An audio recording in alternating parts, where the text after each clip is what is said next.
cette invitation et pardonnez-moi de parler en français parce que je ne connais pas assez votre langue pour faire une conférence. Voilà. Notre tradition dans le colloque des archivistes de l'arc alpin, c'est de communiquer dans les deux langues, l'italien et le français. Une fois, nous avons accueilli Marco Carassi à Chambéry au mois de juin dernier, et c'était assez passionnant. J'ai ici, sur le côté de ma première diapositive, trois bâtiments qui sont très différents les uns des autres. En haut, ce sont les archives départementales, au milieu, c'est le château des Ducs de Savoie, et en bas, c'est le musée savoisien. Et puis j'ai mis quelques phrases qui me serviront d'introduction. D'abord, une phrase de Gérard Naud, qui est un grand archiviste français, aujourd'hui disparu, mais qui était un de mes professeurs en archivistique, et qui expliquait que la mise en valeur culturelle, la valorisation, les expositions, l'animation culturelle, pouvait nous entraîner sur des territoires très loin de l'archivistique et pouvait peut-être, à la fin, telle la Tinique de Nessus de la mythologie, finir par absorber notre substance d'archiviste et faire perdre notre âme. Et j'avais envie, en écoutant les conférences de ce matin, d'ajouter quelques éléments. Quand ce matin, Marco Carassi parlait de la nécessité de la narration, du récit, quand j'entendais Marco Paolini parler de la vérité, parler des dilettantes qui fréquentent nos archives. Dilettante est un mot que nous utilisons volontiers aussi en français. Je pensais aussi à une phrase que j'avais entendue dans la bouche de Michel Rosenberg, qui est le fondateur du Grand Musée du Louvre, un des plus grands musées, peut-être le plus grand musée du monde, avec 8,5 millions de visiteurs chaque année, et qui disait que les visiteurs de nos musées n'étaient pas attentifs, c'était pas une véritable pratique culturelle, la visite d'un musée comme le Louvre, mais c'était du tourisme. Donc nous avons des touristes et nous n'avons pas des visiteurs. Et en même temps, en faisant ce constat qui est objectif, je me demandais, d'un point de vue historique, si nous, archivistes, spécialistes des musées, qui sommes fondamentalement des historiens, nous ne traduisons pas en réalité le constat que dans le monde contemporain, finalement, l'économie et les sciences politiques, le management, on pourrait l'exprimer différemment, sont en train de jouer le rôle que jouaient précédemment depuis l'âge classique les lettres et les arts, et finalement, cette évolution historique, incontestablement, nous pose des problèmes d'adaptation, et nous nous situons tout à fait dans ce contexte-là. En tout cas, pour ce qui est de mon expérience aux archives de la Savoie, c'est tout à fait ce que j'ai pu éprouver. Et donc, dans le cours de cet exposé, je vais vous parler de l'expérience de ce passage entre les archives et le projet du musée savoisien. D'abord en vous disant que cela correspondait à une attente de la collectivité, une vision stratégique de ce qu'est le patrimoine historique et comment il s'inscrit dans une politique d'ensemble d'une collectivité. Ça a été accompagné par la création d'un pôle culturel dédié à la promotion du patrimoine, mais promotion du patrimoine qu'on a parfois qualifié de tourisme culturel, parce que l'objectif était assez assumé dans ce sens, attirer les touristes. Et puis, j'essaierai de terminer en montrant quelle place l'archivistique, les archivistes peuvent tenir dans dans cet ensemble et dans cette évolution. Alors, j'entendais tout à l'heure Paola Carucci qui parlait des 150 ans de l'unité italienne et de tout ce qui a accompagné cet anniversaire. Et en Savoie, un an plus tôt, nous avons eu l'anniversaire de l'annexion, du rattachement à la France, comme on le voudra. Ou à la Chine. C'est une carte des États de Savoie. Et finalement, beaucoup de choses sont nées aussi en Savoie autour de cet anniversaire qui a été l'occasion de poser beaucoup de questions autour de l'identité des territoires, du devenir de ces territoires et de la place que pouvait y jouer l'histoire. Et sans rentrer trop dans les détails, parce que on pourrait avoir de longs exposés là-dessus, c'est simplement le constat fait par les politiques et les responsables économiques du département de dire que la Savoie, les deux départements, ou le département de la Savoie tout seul, ou les départements de Haute-Savoie et de Savoie, ou le département de la Savoie tout seul, ce sont, sur le plan de la géographie, des territoires alpins comme beaucoup d'autres. Il y a des montagnes, il y a des stations de ski, il y a des vallées, il y a des villes. C'est un territoire alpin qui actuellement fonde la moitié de son économie sur le tourisme, et particulièrement le tourisme d'hiver, la neige, les grandes stations de ski. Sur ce territoire assez limité des hautes vallées de Savoie, nous avons la plus grande concentration de stations de montagne au monde. Et en même temps, une certaine conscience de la fragilité de ce modèle économique. C'est un modèle qui a créé de la richesse, mais qui est extrêmement fragile, parce qu'on sait qu'il est né dans les années 1950. Et demain, avec l'évolution démographique, la population qui augmente en âge, la diversification des loisirs, on ne sait pas si cette prospérité économique n'est pas temporaire, et si demain la montagne ne va pas redevenir ce qu'elle était avant les années 1950, c'est-à-dire un territoire pauvre, avec une industrie qui s'en va. Donc de véritables questions sur l'identité de ce territoire et sur les stratégies à adopter pour son développement dans l'avenir. Et puis, le constat des autorités politiques, que finalement, qu'est-ce qui fait la particularité de la Savoie, qu'est-ce qui fait la différence avec le reste des territoires alpins, avec l'Autriche, les pays suisses, les Hautes-Vallées du Piémont, l'Isère au sud de chez nous, les Alpes du Sud. La Savoie se définit d'abord principalement par son histoire. La Savoie, c'est un territoire politique, fondamentalement. C'est une création humaine, une création de l'histoire beaucoup plus que de la géographie. Et dans ce cadre-là, assez facilement, on peut constater que les archives et leurs documents témoignent de cette histoire, bien entendu, ça nous le savons en tant qu'archivistes, mais on peut dire aussi que rétrospectivement, les archives ont leur histoire propre, et que cette histoire a influé sur l'histoire des territoires et sur la façon dont on appréhende, dont on comprend l'histoire en Savoie. On pourrait en citer de nombreux exemples, mais je vais prendre deux exemples très emblématiques.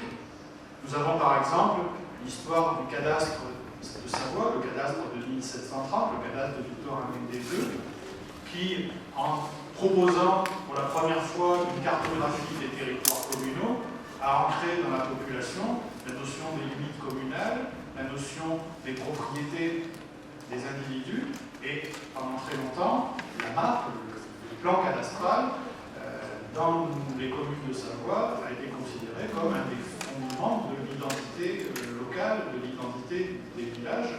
Donc nous avons l'exemple d'un document administratif qui, évidemment, à l'époque contemporaine, a perdu son sens du document fiscal, mais pour devenir le symbole de la commune. Et pendant très longtemps, les Savoyards ont été très attachés, et le sont toujours, à la map, qui est la représentation de la commune, de la communauté. Et vous savez que dans les pays de montagne, la communauté, c'est un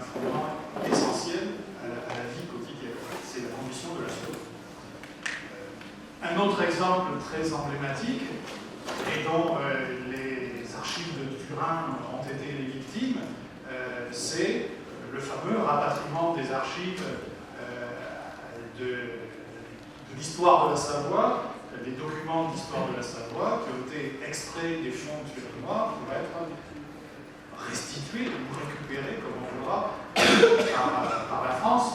Alors, au-delà de la catastrophe archivistique que cela peut représenter en morcelant les inventaires et en les rendant inutilisables, c'est surtout pour la Savoie un symbole politique très fort, puisque les archives des ducs de Savoie sont aussi un petit peu chez nous, dans l'ancienne capitale de Chambéry, et cela a justifié beaucoup d'investissements en recherche historique.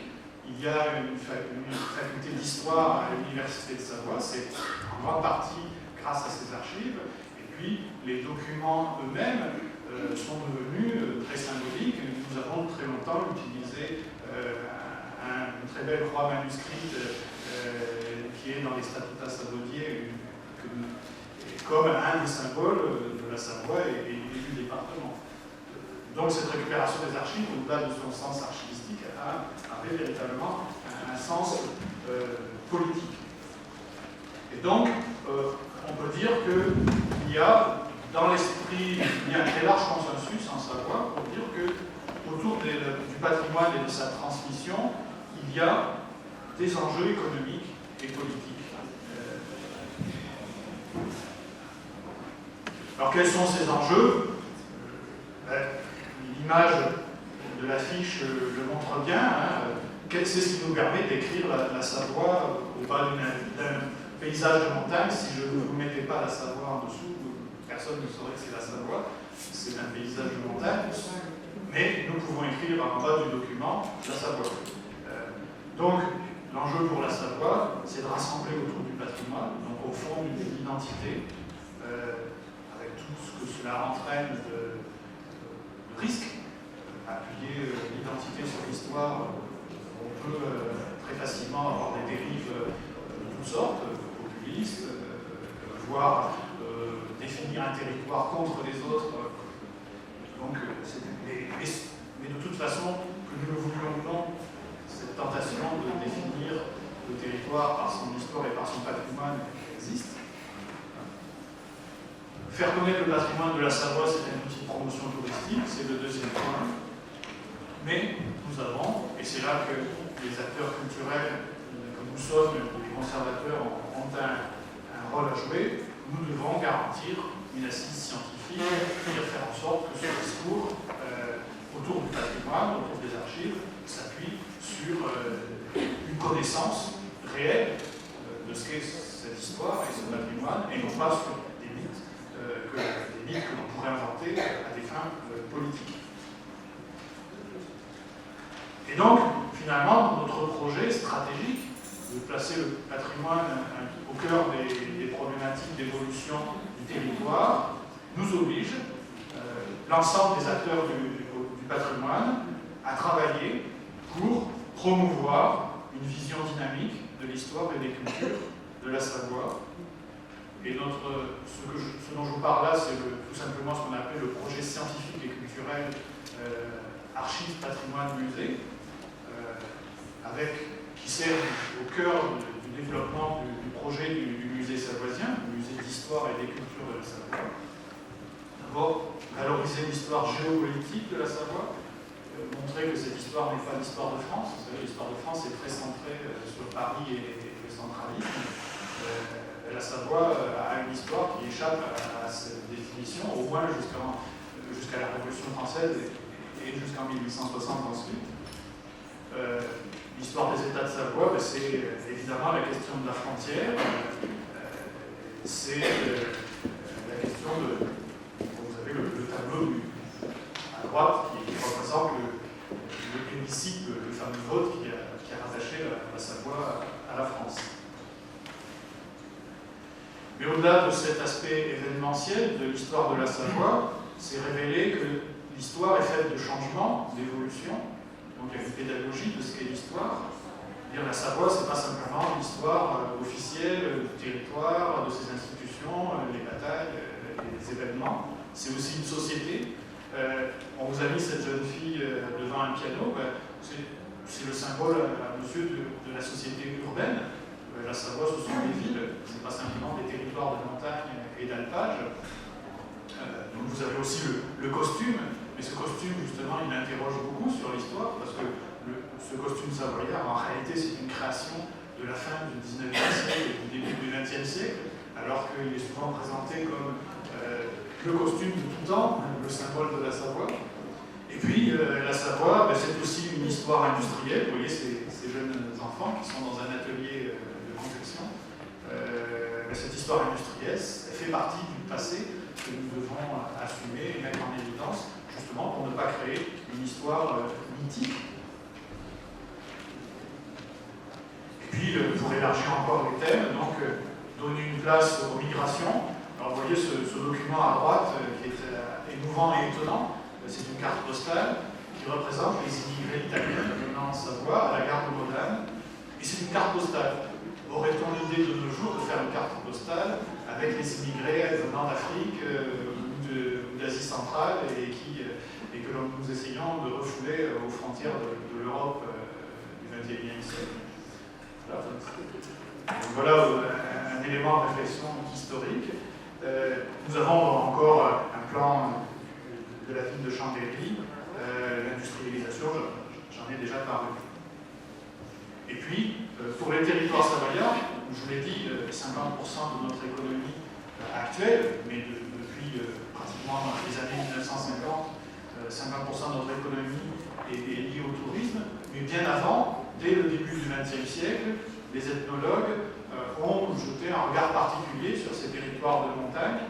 Donc vous avez une image qui s'est créée de la Savoie. On voit la Savoie, les personnes qui n'y habitent pas voient la Savoie d'une certaine manière, et cette image est fortement créée par le tourisme. Alors vous avez en particulier au milieu ce petit diable de Bessan. Donc ces diables de Bessan, ils ont été pour la première fois étudiés par les ethnologues du début du XXe siècle.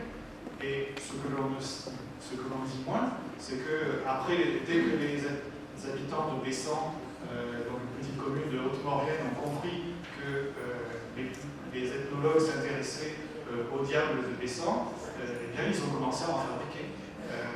Et si vous connaissez un petit peu l'ethnologie de l'Afrique de l'Ouest, vous savez qu'en territoire d'Ogon, c'est exactement ce qui s'est passé avec les fameux masques africains, où à l'arrivée des ethnologues européens a permis au monde de créer énormément de masques. Voilà. Eh bien, nous avons la même histoire dans les pays de Savoie. Et donc, effectivement, cette histoire-là, il faut l'assumer. Ça fait partie de l'image que nous avons, qui nous est renvoyée, que nous avons nous-mêmes, d'ailleurs, assez largement intégrée. Et puis, parmi les thématiques qu'il nous faut mettre en évidence, donc vous avez ici, d'un côté, la basilique de Saint-Martin-d'Aisne, donc la plus ancienne basilique sur les territoires de la Savoie, l'ancienne métropole romaine, et puis ce Bouddha qui fait partie des collections du musée savoisien et qui a été ramené par un voyageur à la fin du XIXe siècle. Voilà, l'histoire de la Savoie, elle s'inscrit évidemment, la Savoie n'est pas coupée du monde, c'est une terre de passage et elle s'inscrit dans une problématique. Alors les deux départements actuels qui sont une division issue d'ailleurs de l'administration sarde, les deux divisions de la province qui ont été créées en 1837. La région qui a été ensuite reprise sous forme de département français. Mais voilà, c'est un département français créé par l'administration sarde. C'est quelque chose d'assez étonnant. La dimension régionale, pour nous, c'est la région Rhône-Alpes. La dimension alpine, la fameuse civilisation alpine dont nous parlent beaucoup les géographes, est-ce que ça a une pertinence pour nous? Le passage de la frontière, bien entendu, puis la thématique nationale, européenne et mondiale, là je n'insiste pas.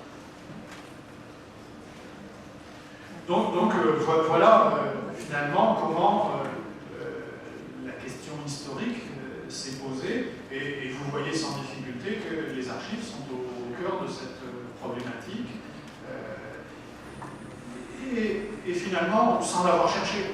C'est-à-dire que nous avons été fortement sollicités de prendre position il dans un débat autour de l'identité, qu'est-ce que la Savoie, quel est son devenir, comment elle peut et doit s'affirmer. Et nous le sommes encore, pas plus tard que la semaine dernière, un des responsables politiques du Conseil général me disait, mais nous voulons créer un rapprochement entre les deux départements de Savoie et Haute-Savoie, parce que sinon c'est la région Rhône-Alpes qui va prendre le dessus. Et ce rapprochement, il faut qu'il commence par la culture et par le patrimoine. Donc nous avons mission de faire quelque chose pour rapprocher le département sur le plan des politiques du patrimoine. Un jour peut-être. En tout cas, la dimension transfrontalière est clairement perçue. La coopération avec les provinces proches, que ce soit la vallée d'Aoste ou les provinces de Turin, par exemple, est clairement perçue comme un moyen de faire un contrepoids à l'influence grandissante de Lyon et de Genève. Ça, c'est une affirmation et un souhait répété, même si souvent c'est un souhait un peu vide tant qu'on ne se traduit pas dans les projets, mais il y a une certaine volonté politique. Alors, finalement, dans ce contexte-là, face à cette commande, archives, patrimoine et musées sont conduits à une convergence qui est inéluctable, parce que c'est une commande à laquelle il nous est extrêmement difficile de ne pas répondre. Nous avons mandat de répondre à la commande des élus qui ont toute la légitimité là-dessus. Alors, les archives départementales, évidemment, elles se positionnent comme étant les détenteurs d'un fonds d'archives prestigieux. C'est aussi une équipe spécialisée qui a pu montrer une certaine efficacité. Et puis, grâce à l'Internet, nous avons des collections qui sont maintenant extrêmement consultées. C'est peut-être la grande nouveauté. Pendant très longtemps, les archives étaient confinées aux 70 places de la salle de lecture.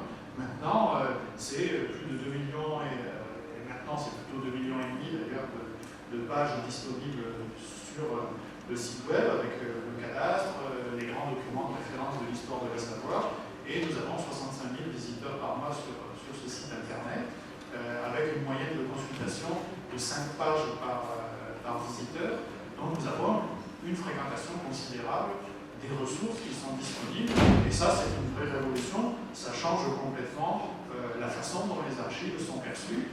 Pendant longtemps, les archives départementales en France ont été la source d'histoire de la généalogie, l'histoire des familles.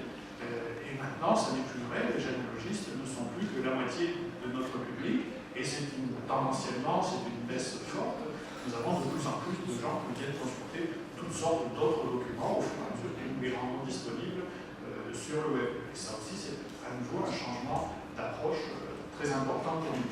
Et dans ce contexte-là, les archivistes font figure d'experts du document. C'est-à-dire que les archivistes sont ceux qui sont à la source du document, peuvent en attester l'authenticité et peuvent faire le commentaire pédagogique et critique sur le document pour en permettre la consultation dans de bonnes conditions, puisqu'on sait bien que, et là je rejoins tout à fait ce qui a été dit ce matin, le document lui-même ne dit aucune vérité, ce qui compte c'est le commentaire que l'on en fait. Et là, pour vous donner une illustration, donc nous avons cette fameuse croix de Savoie tirée des statuts de Savoie. Au milieu, nous avons les procédures, les sacs à procès du Sénat de Savoie. Et puis, nous avons le plus ancien document conservé aux archives de Savoie, qui est la charte de Rodolphe, ancien document turinois, mais qui instaure un évêché à Moutier, dans l'ancien siège de l'archevêché de Tarentaise. Nous avons un autre service, donc à côté des archives départementales, un autre service s'est développé, c'est la conservation du patrimoine. Et cette conservation, à la différence des archives départementales, ça n'est pas un établissement, ça n'est pas un local, ça n'est pas un lieu, mais c'est un moyen au service d'une politique. Donc l'objectif qui est assigné à cette conservation du patrimoine, c'est de créer des sites de référence à l'échelle nationale.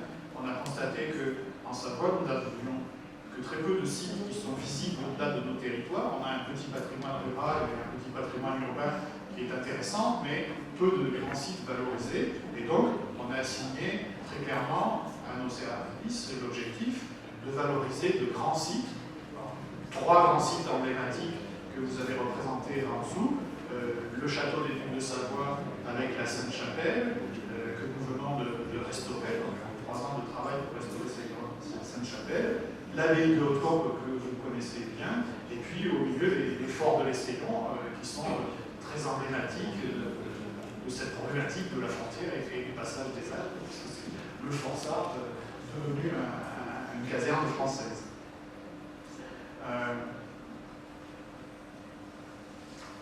Voilà. Alors nous avons, je passe un peu plus rapidement, nous avons de multiples outils, des itinéraires de découverte,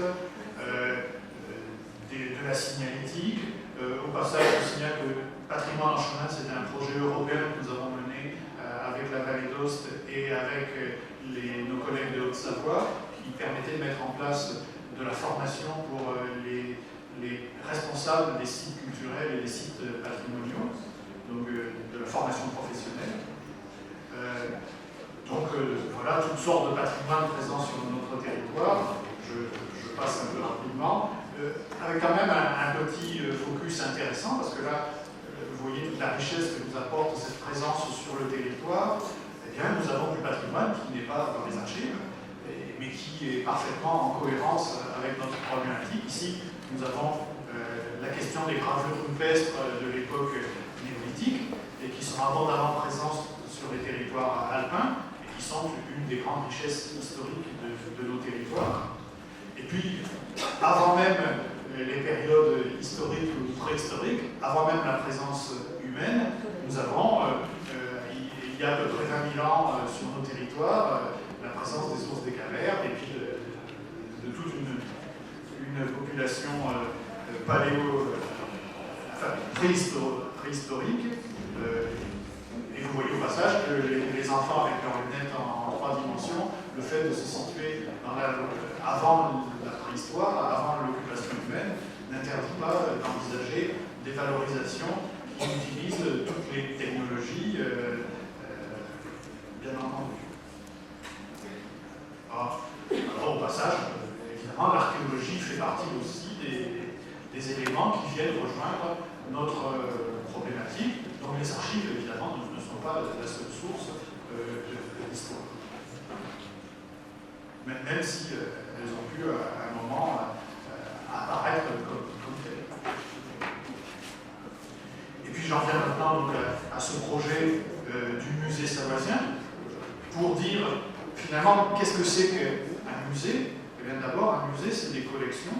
Et donc, le but d'un musée, c'est dans un monde qui devient de plus en plus virtuel, où l'image se trouve sur Internet, et où finalement, on ne sait plus trop quelle est la réalité de l'objet. Eh bien, nous sommes fondamentalement persuadés, les conservateurs du musée savoisien et moi, que la vocation d'un musée, c'est de présenter des objets authentiques.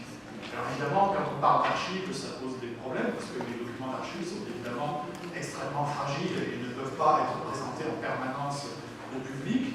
Et puis, la vocation d'un musée, c'est plutôt l'objet en 3 dimensions.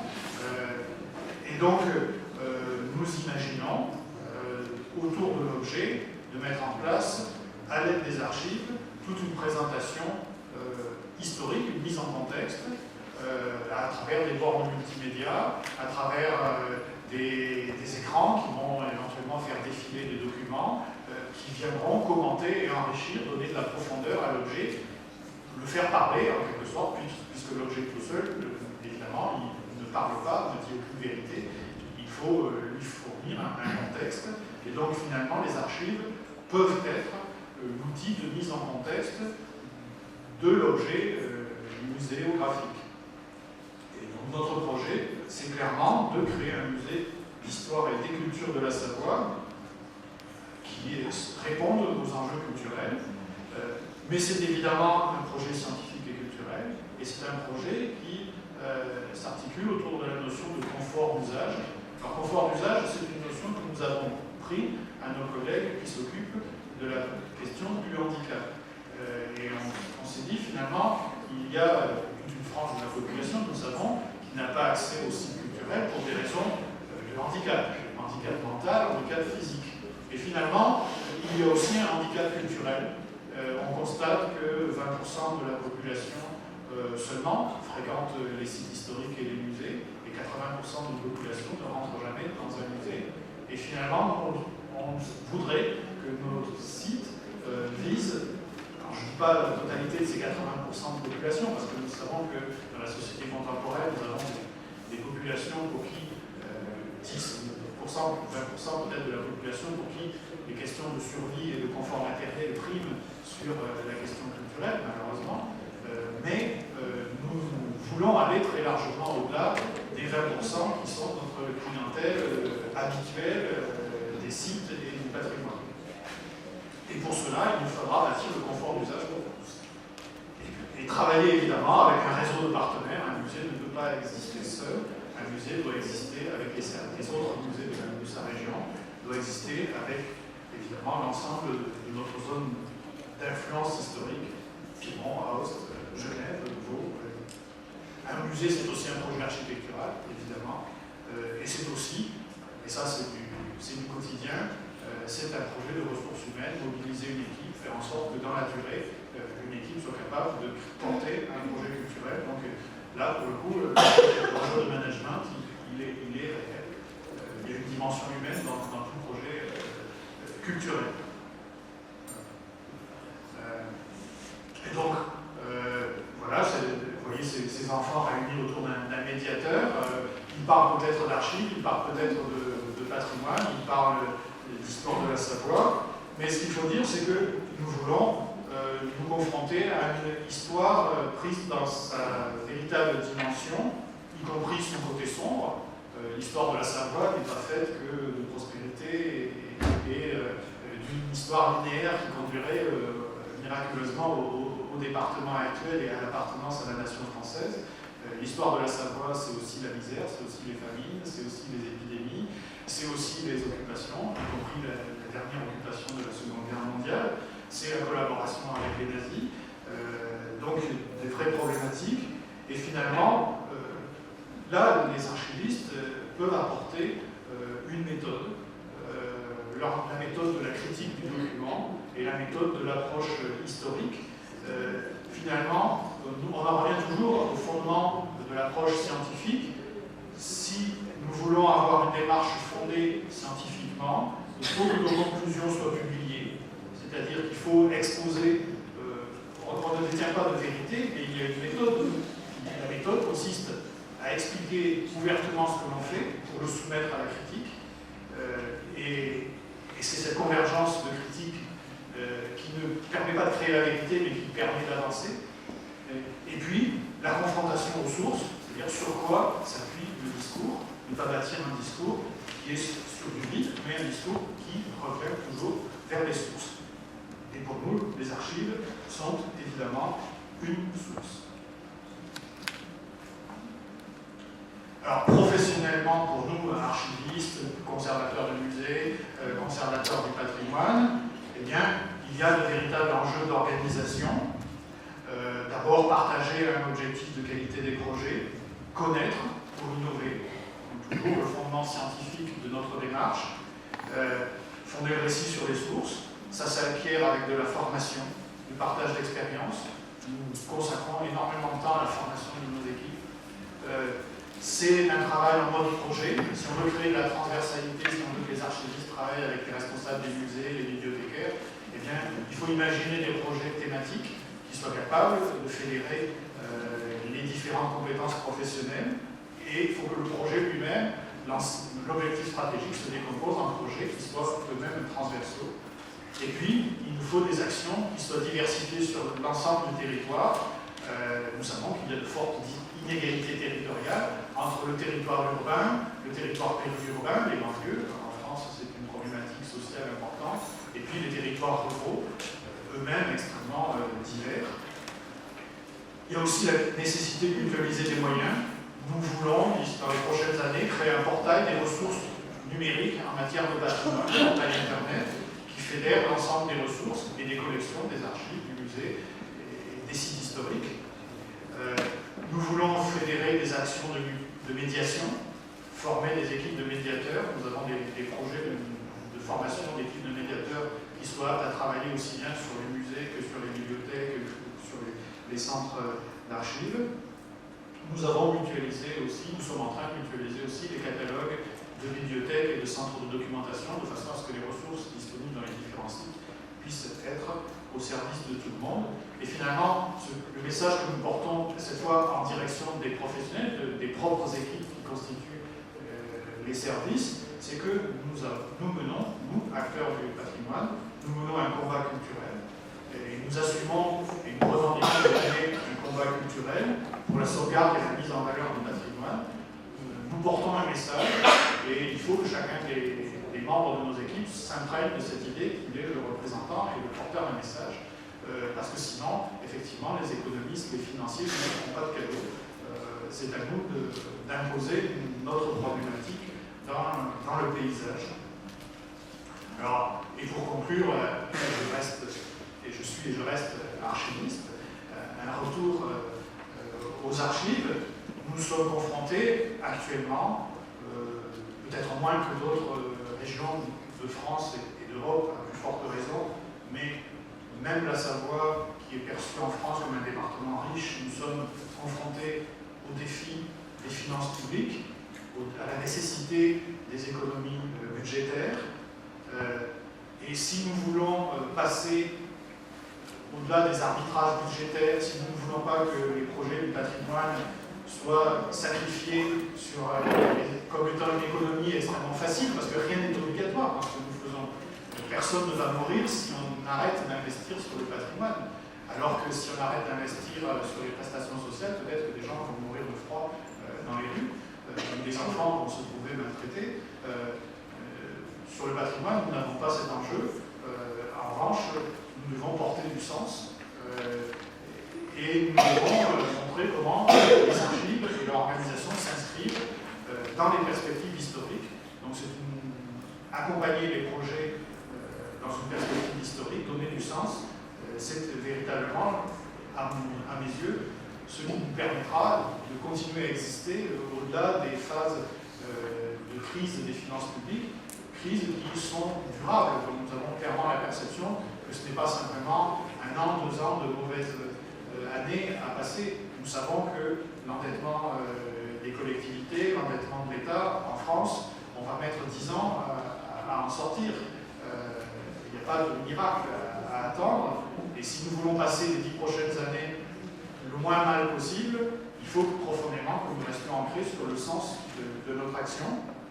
Et puis, il y a un deuxième thème qui me touche particulièrement en ce qui concerne les archives, c'est les conséquences de la dématérialisation, de l'émiettement des savoirs, qui est lié à la présence sur Internet, qui est lié au fait que, en mettant les images à disposition de tous, finalement, nous les avons éloignés aussi de la vérité du document original. Nous n'avions pas le choix, il fallait le faire. Mais cela pose de redoutables problèmes. Cela pose en particulier des problèmes d'appropriation. Nous voyons des sociétés commerciales qui disent, puisque c'est gratuitement à disposition sur Internet, cédez-nous les reproductions de vos documents, de façon à ce que nous soyons en mesure de développer des activités économiques de valorisation. C'est ce qu'on appelle la réutilisation des données publiques. On dit, vos archives, c'est des données publiques, donc cédez-les-nous gratuitement de préférence, de façon à ce que nous, qui sommes des acteurs économiques, nous puissions les valoriser. Alors, en ce qui me concerne, je ne considère pas comme nécessairement illégitime que des sociétés puissent faire du commerce et puissent faire du profit avec des documents d'archives, mais la véritable question qui se pose, c'est pas tellement le devenir de nos services du patrimoine, c'est le devenir du patrimoine lui-même. Dans ces conditions, on voit se distendre le lien entre la collectivité qui historiquement a fondé et a créé ce patrimoine en est l'héritière. Un patrimoine, c'est forcément un héritage, et le lien se distend à partir du moment où ça devient du commerce. Finalement, n'importe qui dans le monde entier peut réutiliser un document d'archive et en faire son profit.